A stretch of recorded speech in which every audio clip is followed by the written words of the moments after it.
আসসালামু আলাইকুম বন্ধুরা, কিভাবে আমরা পিক্সআর্ট অ্যাপ দিয়ে সহজে এরকম টেক চ্যানেলের থাম্বনেল গুলো বানাতে পারবো।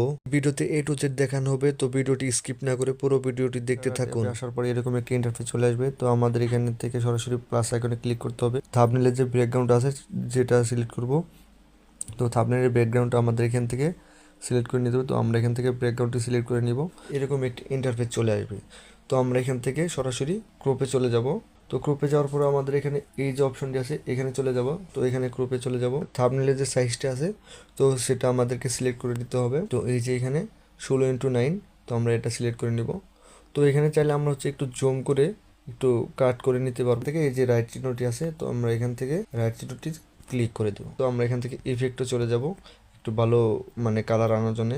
তো এখানে অনেকগুলো কালার আছে, আপনাদের মন মতো আপনারা নিতে পারবেন। ফটো অ্যাড করতে চাই সাবটেলে, তো সেখান থেকে আমরা ফটো দিব।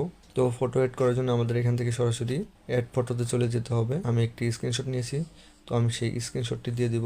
অ্যাডে চলে যেতে হবে। তো এটা আমরা সাইডে টেনে নিব। তো টেনে নেওয়ার পরে এখান থেকে আমাদের হালকা ক্রপ করতে হবে। তো আমরা এখানে ক্রপে চলে যাব, জুম করতে হবে, একটু বড় করে দেব। তো আমরা মাঝামাঝি দিয়ে দিব মোটামুটি কাজ শেষের দিকে। তো এখানে আমরা যদি এই ফটোটার আশেপাশে যদি আমরা কালার দিতে চাই, তো আমরা এখান থেকে যে কোনো ধরনের কালার দিতে পারবো। টেক্সটে চলে যেতে হবে, জিরো নিতে হবে। তো জিরো নিব, বড় করে নেব। বড় করে নেওয়ার পর আমাদের এখান থেকে ফন্টগুলো চেঞ্জ করে দিব। ফন্টটি এরকম রাখবো, রেড কালার রাখবো। রেড কালার রেখে একটু হালকা ছোট করে নেব। ছোট করে এখানে চলে আসবো। জাস্ট এরকম টেনে শুধু আমরা একটু সুন্দরভাবে ফটোতে অ্যাড করে দিই। করার পরে এখান থেকে আমার এখন টেক্সটগুলো লিখতে হবে। কিভাবে বিকাশ থেকে জাস্ট এতটুকু এখানে আমাদের এখন ফন্ট সিলেক্ট করতে হবে। তো আমরা এখান থেকে ফন্ট সিলেক্ট করার জন্য আমাদের এখানে চলে যেতে হবে। চলে আসার পর মাই ফন্টে চলে যাব। তো আমি এখানে 3টা ফন্ট এড করেছি, তো সেগুলো থেকে সিলেক্ট করে নিব। তো আমি প্রথমটিতে সিলেক্ট করে নিলাম, হালকা একটু অ্যাডজাস্ট করে দিব।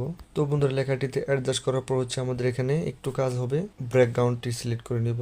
তো আমরা এখানে ব্ল্যাক কালার একটি ব্যাকগ্রাউন্ড দিয়ে দিলাম। মোটামুটি কাজ ওকে হয়ে গেছে। কিভাবে বিকাশ থেকে তারপরে জাস্ট বাকিটুকু নিতে হবে।